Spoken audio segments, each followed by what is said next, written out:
Si vous avez loupé le groupe biblique numéro 5, quand nous avons parlé du pardon, eh bien, cette petite vidéo est spécialement pour vous.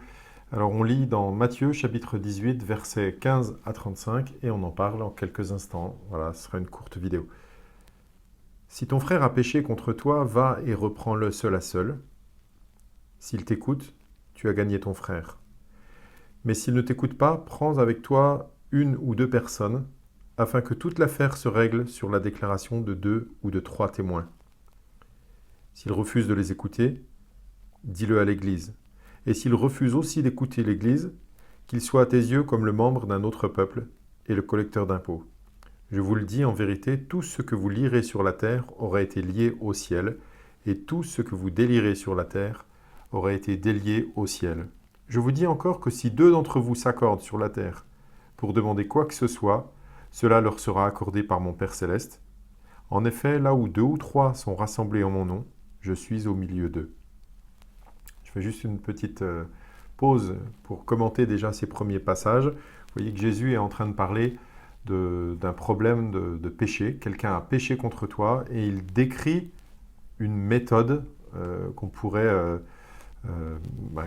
suivre en fait quand on a un problème. Quelqu'un a péché contre toi, alors au lieu d'aller raconter, d'aller à tout le monde, faire de la médisance, dire « Ah, il m'a fait du mal, il a fait ceci, fait cela », vous avez vu la première méthode, première chose à faire, c'est « Va et reprends-le seul à seul ». Tu parles, tu essayes de convaincre la personne. Si quelqu'un a péché contre toi, quelqu'un t'a blessé, quelqu'un t'a fait du mal, parle-en avec cette personne en premier. Pas la peine de raconter à tout le monde. Mais si cette personne s'entête, refuse, c'est marqué s'il ne t'écoute pas, prends avec toi 1 ou 2 personnes afin que toute l'affaire se règle sur la déclaration de 2 ou de 3 témoins. Ça reprend un commandement de l'Ancien Testament. On ne peut pas accuser quelqu'un et dire qu'il a péché s'il n'y a qu'une personne qui l'accuse.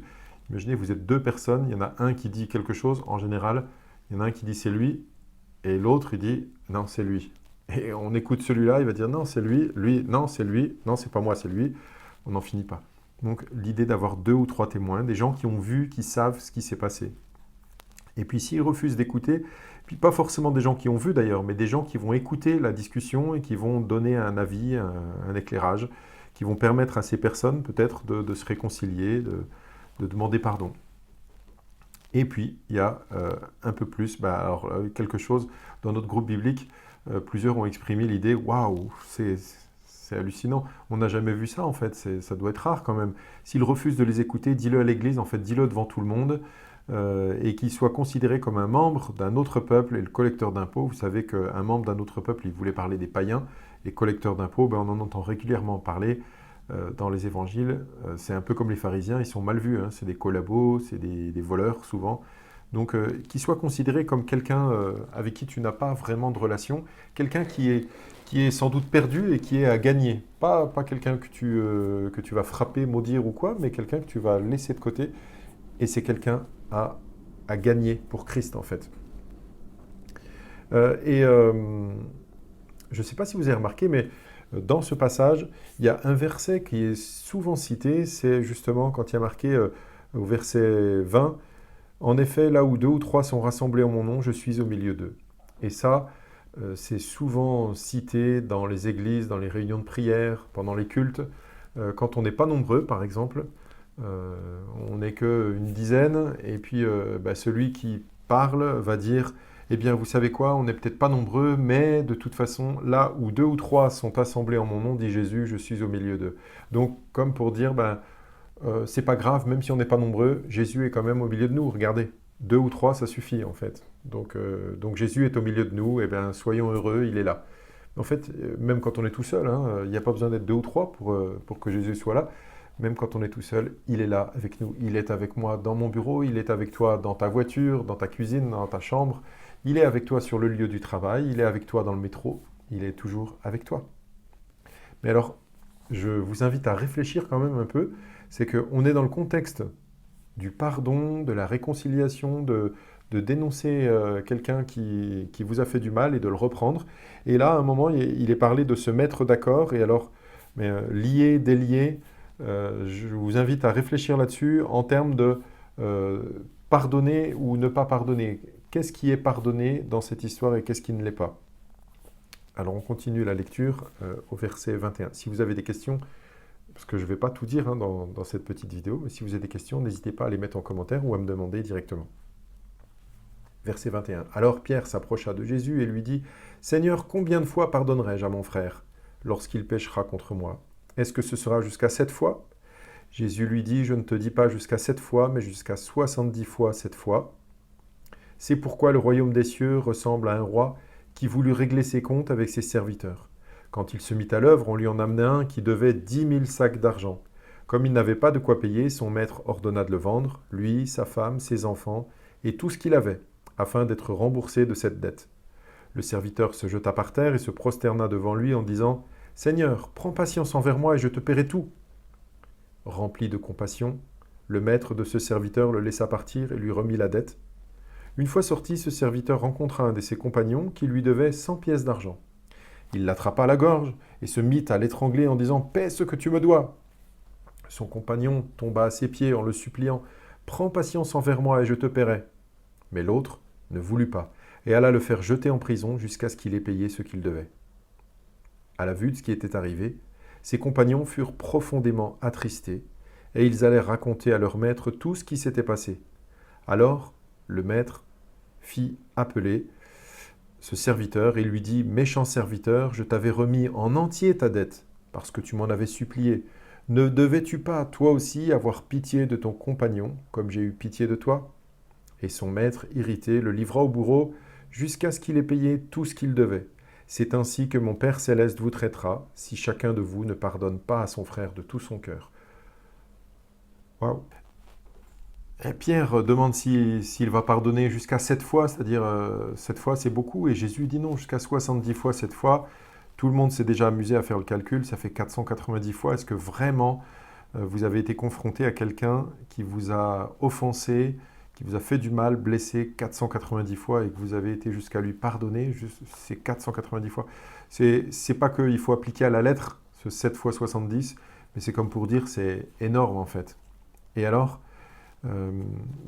j'aimerais vous encourager à méditer cette petite parabole que Jésus a racontée, comme pour dire, en fait, chaque fois que quelqu'un vous aura blessé, chaque fois que quelqu'un vous aura fait du tort, vous aura déçu peut-être, quelqu'un de proche ou pas, mais souvent vous remarquez, c'est les gens, plus ils sont proches de nous, plus ça nous fait mal quand ils nous déçoivent, quand ils disent ou font quelque chose qui ne convient pas. Eh bien, à toujours repenser à cette petite parabole. Jésus présente dans cette histoire un homme qui devait beaucoup d'argent. Il devait en fait 10 000 sacs d'argent. Alors 10 000 sacs d'argent, vous imaginez, c'est pas 10 000 pièces, c'est 10 000 sacs avec dans chaque sac plein de pièces. Et donc, il doit tellement d'argent qu'il ne pourra jamais tout rembourser. Et il nous est dit que celui à qui il doit de l'argent a compassion de lui remet entièrement sa dette. Il ne lui dit pas « je te donne un délai et ok, tu paieras plus tard », mais il lui remet entièrement sa dette. Ce gars sort, rayonnant de joie sans doute, 10 000 sacs d'argent de dette remboursés comme ça d'un coup, juste par une parole. Et il croise un gars qui lui doit 100 pièces d'argent. C'est-à-dire, c'est même pas un sac. C'est juste 100 pièces d'argent. Et quand l'autre le supplie, permets-moi, accorde-moi un délai, je te paierai tout, je te promets, il se met même à genoux. Et là, il oublie ce qui vient de se passer, que lui était dans la même situation il n'y a pas longtemps, à genoux, en train de supplier, accorde-moi un délai. Et en fait, il oublie ça et il jette l'autre en prison. Et cette histoire nous est racontée pour nous montrer que trop souvent, on oublie que dans l'histoire, nous sommes le personnage central et que celui qui nous a remis la dette de 10 000 sacs d'argent, c'est Dieu. Dieu a pardonné tous nos péchés. Il nous a remis la dette, en fait, entière.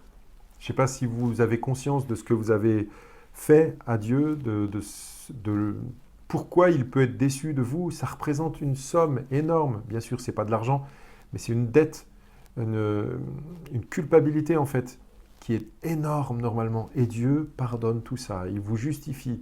Il lave vos péchés. Il efface tout. Il les jette loin, loin, loin, profond dans la mer que vous ne puissiez plus les revoir. et vous êtes pardonné, vous êtes heureux. Et alors, en profitant de cela, eh bien, rappelez-vous que vous en avez profité. Et quand quelqu'un vous fait du mal, comparez ces 10 000 sacs et ces 100 pièces. Quand quelqu'un vous fait du mal, Jésus est en train de nous dire, en fait, même si c'est horrible ce qu'il vous fait, c'est 100 pièces d'argent. Alors bon, peut-être ça ne s'applique pas à tout, je ne sais pas. Peut-être qu'il y a des situations dans lesquelles vous vous trouvez et qui sont vraiment terribles, je veux bien le croire, mais cette parabole est là pour nous faire réfléchir. Ça ne veut pas dire, cette parabole, qu'on est obligé de reprendre des relations avec la personne qui vous a tellement offensé. Il y a des situations qui sont trop compliquées, sans doute, si vous vivez des moments difficiles ou si vraiment ça vous fait mal d'entendre tout cela, le pardon, vous pouvez en parler avec quelqu'un pour être accompagné. Et Jésus conclut son histoire en disant « C'est ainsi que mon Père Céleste vous traitera. Si chacun de vous ne pardonne pas à son frère de tout son cœur, ça doit nous faire réfléchir. » Ça doit nous faire réfléchir. Bon, eh bien, à bientôt. Si vous avez envie de participer au groupe biblique, n'oubliez pas, c'est le mardi de 20h à 20h45 et le jeudi de 12h à 12h30. Prenez contact avec moi, je vous enverrai le lien Zoom. Bye bye, à bientôt.